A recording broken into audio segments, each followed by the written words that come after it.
اور مستدرک امام حاکم کے اندر یہ حدیث موجود ہے، اور وہ کتاب ہے جو یعنی صحیح ہے کی شرط پہ ہے، بخاری اور مسلم کی شرط پہ امام حاکم نے جو احادیث اپنی کتاب کے اندر جمع کی، ان میں یہ حدیث ہے کہ نبی پاک علیہ الصلوۃ والسلام تشریف فرما تھے،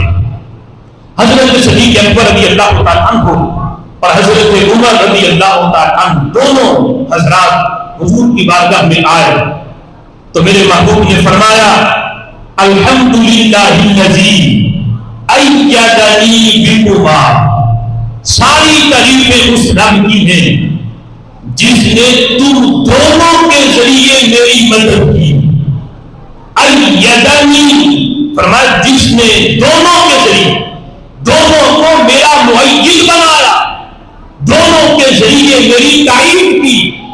یعنی میرے محبوب کی یہ گارنٹیاں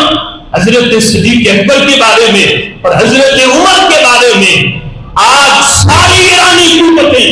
اگر اس بات پہ جمع ہو جائیں کہ معاذ اللہ رسول اللہ کے ظاہری وصال کے بعد تو یہ معاذ اللہ مسلمان نہیں رہے، تو وہ سارے قوتیں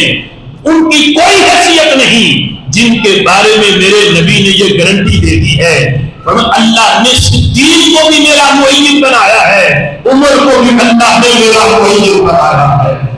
اور اس بات پہ رسول اکرم صلی اللہ علیہ وسلم رب کی تعریف کر رہے ہیں کہ ساری تعریف اس رب کی ہے کہ جس نے حضرت صدیق و عمر کو دونوں کو میرا معید بنایا۔